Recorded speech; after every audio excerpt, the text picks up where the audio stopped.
You recently made your 600th league appearance. You weren't aware of it at the time, but what does that mean to you?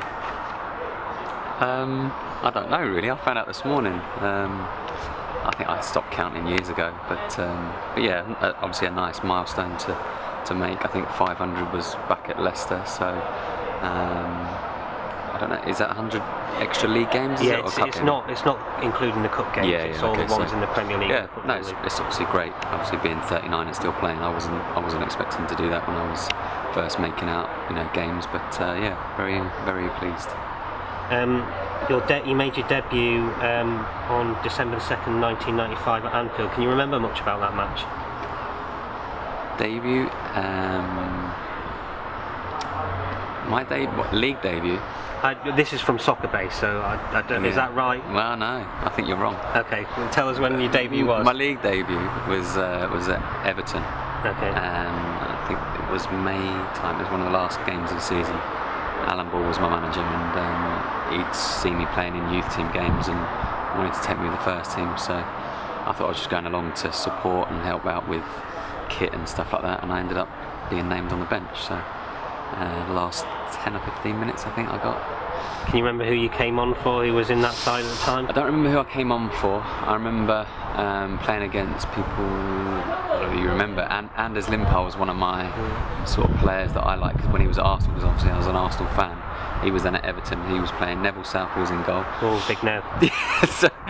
Oh God, you make me feel really old now. So yeah, so some big names in there, but yeah, I think I got about 10 or 15 minutes at the end, and all I remember was shaking Neville's hand and it being like the size of a dustbin lid. So yeah, that was it. Yeah. Some really big names in the Southampton team at that time. One might say it was Rich, one of their glory times in the fact that you had Francis Benali, Matt Letizia, and Egger Lostenstad, and you probably played with Marion Pars as well at that time as well.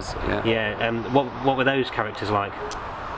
Obviously that was around the time when the sort of foreign players were coming in, so we had a really strong English core to our team with people like Jason Dodd, like you say, Francis Benali, Matt Letizia, Irish people like Jim Magill and Dave Besson, some big sort of characters there, and then the foreign lads were sort of coming in, so we had Klaus Dundetbaum, Egger Lostenstad, Isle Berkovic, we had some really good quality coming in, Anders Svensson, and we had the games like we beat Man United 6-3, the game when Man United blamed their kit.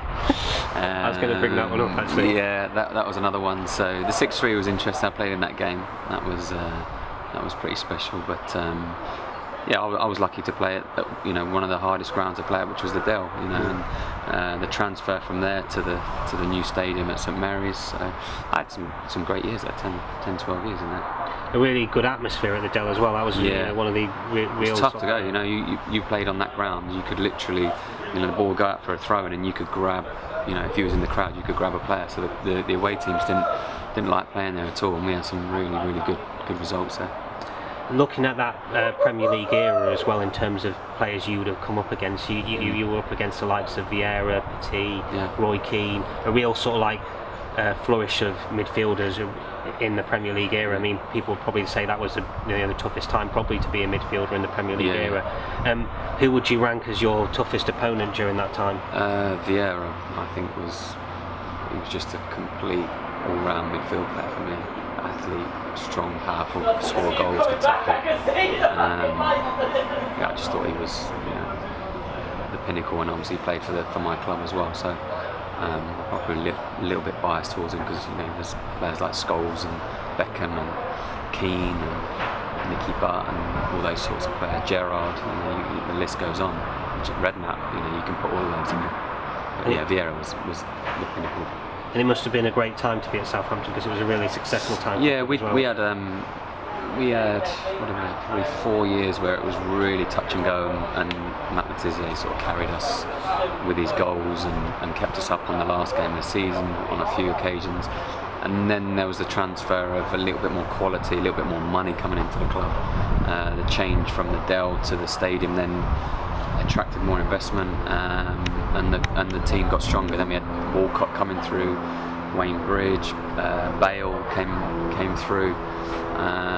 So yeah, you started seeing the club evolve. Yeah.